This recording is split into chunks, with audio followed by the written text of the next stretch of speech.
سورہ لقمان پارہ نمبر 21 آیہ کریمہ نمبر 7، 8 اور 9۔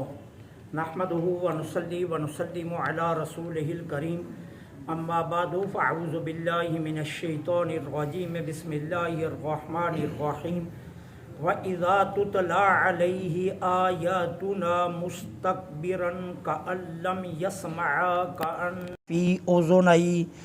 كأن في أذنيه وقرا فبشره بعذاب أليم۔ إن الذين آمنوا وعملوا الصالحات لهم جنات النعيم خالدين فيها وعد الله حقا وهو العزيز الحكيم۔ صدق اللہ العظیم۔ وَإِذَا اور جب تتلا علیہ آیاتنا سنائی جائیں اسے ہماری آیتیں تلاوت کر کے، وَلَّا مُسْتَكْبِرًا تو منہ پھیر لیتا ہے تکبر کرتے ہوئے، کأن لم یسمعها گویا اس نے انہیں سنا ہی نہیں، کأن جیسے فی اذنیہ اس کے کان وقرا بہرے ہیں، فبشرہ پس آپ خوشخبری دیجئے اسے بعذاب علیم دردناک عذاب کی۔ ان الذین بے شک وہ لوگ آمنو جو ایمان لائے، وعملوا الصالحات اور نیک عمل کرتے رہے، لہم ان کے لیے جنات النعیم خوشیوں والے باغات ہیں، خالدین ہمیشہ رہیں گے، فیہا ان میں، وعد اللہ حق کا اللہ کا یہ سچا وعدہ ہے، وہو العزیز اور وہی سب پر غالب، الحکیم بڑا دانا ہے۔ اللہ جل سبحانہ و تعالی آیہ کریمہ نمبر 7 کے اندر کفار مکہ کی ابتری کی جو حالت تھی اس کو بیان فرما رہے ہیں۔ فرمایا جا رہا ہے کہ ان کے ضمیر مردہ ہو چکے ہیں، شرافت اور نیکی کا جذبہ ان کے اندر سے دم توڑ چکا ہے۔ اگر انہیں قرآن کی آیات سنا کر نصیحت کی جائے اور کہا جائے کہ اپنی نسل نو پر رحم کرو اور اپنی قوم پر ترس کھاؤ، امن اور سکون کو غارت نہ کرو، اور محبت دولت کی محبت میں اتنے اندھے نہ بنو کہ تمہیں اپنے انجام کا ہوش بھی نہ رہے،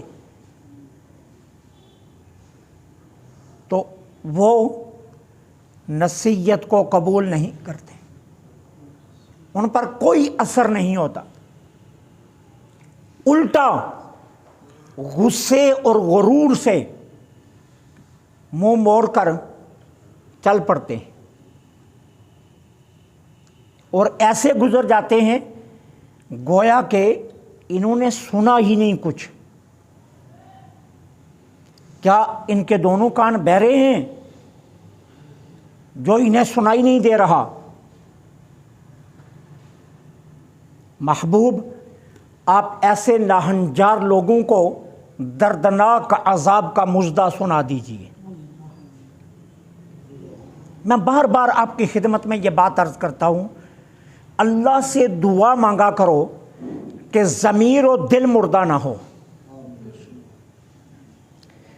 3 چیزیں جب انسان کے اندر پائی جاتی ہیں تو پھر انسان تباہ و برباد ہو جاتا ہے۔ ضمیر مردہ ہو جائے، دل مردہ ہو جائے، اور طبیعت میں کمینگی آ جائے۔ پیسے سے کوئی امیر نہیں ہوتا ہے،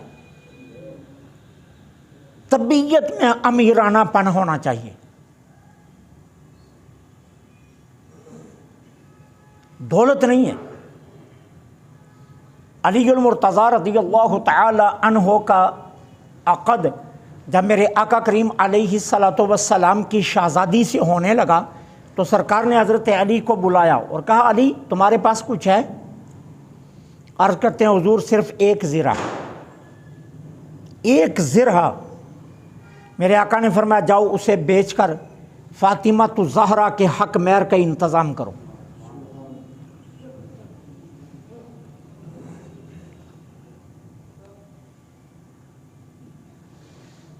اب میں حیران ہوں، بلکہ آپ بھی حیران ہوں گے، ایک طرف علی المرتضیٰ کا یہ حال ہے اور دوسری طرف قرآن علی المرتضیٰ کی سخاوت کے گیت گا رہا ہے۔ بندہ وہ ہے جس کے پاس ہے کچھ نہیں، قرآن کہہ رہا ہے کہ اس جیسا سخی کوئی نہیں۔ یہ کیا ہے؟ یہ ہے طبیعت کی امارت۔ یارو کروڑ روپیہ بھی پاس ہو اور طبیعت میں کمینگی ہو تو انسان تو ایک روپیہ بھی کسی کو نہیں دیتا۔ اور آپ دیکھتے نہیں، ہم اپنے ماحول میں دیکھتے ہیں کروڑوں والے غریبوں کو جھڑک رہے ہوتے ہیں، سائل دروازے پر آ جائے تو ایسے لگتا ہے جیسے اسرائیل ان کے دروازے پر آ گیا اور کروڑوں روپیہ ان کے پاس ہوتا ہے۔ یہ کیا ہے؟ یہ ہے طبیعت کی کمینگی۔ اور وہ غریب بھی ہوتے ہیں جن کے پاس کچھ بھی نہیں ہوتا، کچھ بھی نہیں ہوتا، اور سائل دروازے پر آ جائے تو جیب میں ایک ٹکا نہیں ہوتا لیکن خوشی سے اپنے اندر کی جانب بھاگتے ہیں اور کہتے ہیں اور کچھ نہیں، چلو اس کو آٹا ہی دے دو، وہ تو میرے گھر میں ہے نا۔ یہ ہے طبیعت کی امارت۔ دل مردہ ہو جائے، قلب مردہ ہو جائے اور طبیعت میں کمینگی آ جائے تو پھر دنیا کی کوئی نصیحت اس پر اثر نہیں کرتی۔ یہ یاد رکھنا۔ اور مکہ کی گلی گلی ان باتوں کی گواہی ہے، دے رہی ہے۔ ایک وہ ہے چاند ٹوٹتا دیکھ کر بھی ایمان نہیں لا رہا، ایک وہ ہے ہاتھ میں کنکر کلمہ پڑھیں پھر بھی ایمان نہیں لا رہا، ایک وہ ہے ہر آزمائش کا جواب بھی لیتا ہے پھر بھی ایمان نہیں لا رہا، اور ایک وہ ہے جو برسوں پہلے فارس سے چلا اور سفر کرتے کرتے مدینے میں پہنچا اور ایمان لے آیا۔ ایک وہ ہے جو مکہ سے آزمانے کے لیے مدینے آیا اور آزمائش کی ہمت ہی نہیں ہوئی، حضور کا چہرہ دیکھا اور کلمہ پڑھ گیا، حضرت عبداللہ بن سلام۔ ایک وہ ہے اسبد راعی، میرے آقا ایک غزوے پر جا رہے ہیں تو یہ آگے بکریاں چرا رہے تھے، بکریوں کا ریوڑ لے کر بیٹھے ہوئے تھے، حضور کے چہرہ انور پر نگاہ پڑی، بس وہیں کے ہو گئے۔ یہ کلمہ پڑھا دیجئے، سرکار نے کلمہ پڑھا دیا۔ حضور کدھر جا رہے ہیں؟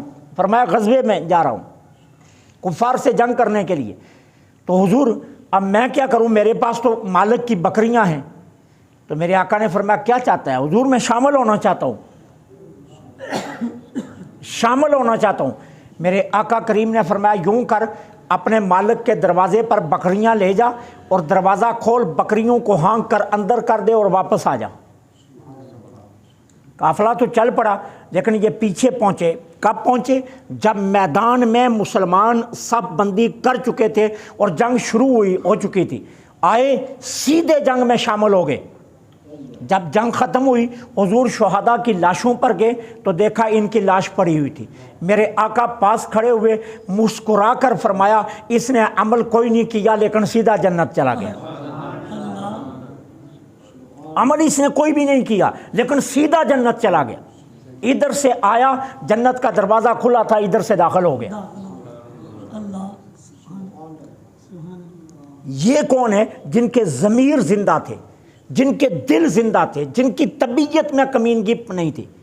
تو اللہ تعالیٰ فرماتا ہے کہ یہ وہ لوگ ہیں کفار مکہ کہ جن کے ضمیر مردہ ہو چکے ہیں، جذبہ نیکی اور شرافت کا جذبہ ان کے اندر سے مٹ چکا ہے۔ اب انہیں قرآن سنا کر نصیحت کریں اور انہیں یہ کہیں کہ خدا کے لیے اپنی نسل نو پر رحم کرو، اپنی قوم پر ترس کھاؤ، بجائے اس کے کہ اثر قبول کریں۔ یہ کیا کرتے ہیں؟ غصے اور غرور سے منہ پھیر کر چل پڑتے ہیں اور ایسے چلتے ہیں جیسے کچھ سنا ہی نہیں ہے۔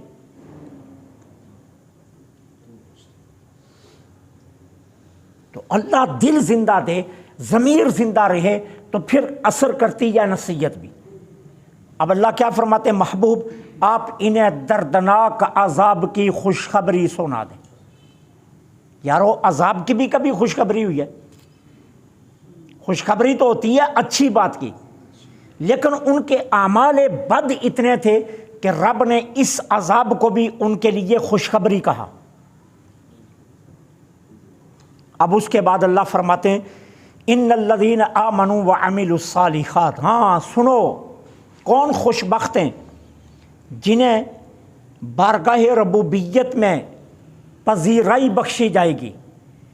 وہ خوش بخت ہیں کہ جن کے دلوں میں ایمان کی شمع روشن ہے، اور صرف ایمان کی شمع کی روشنی ہی کافی نہیں، بلکہ ایمان کی شمع کی روشنی کی پاکیزہ جو کرنیں ہیں انہوں نے ان کی عملی زندگی کو بھی بقائے نور بنایا ہوا ہے۔ صرف ایمان کی حد تک نہیں ہے کہ دل میں ایمان کی شمع روشن ہے، کہا عامل الصالحات، پھر کیا ہے؟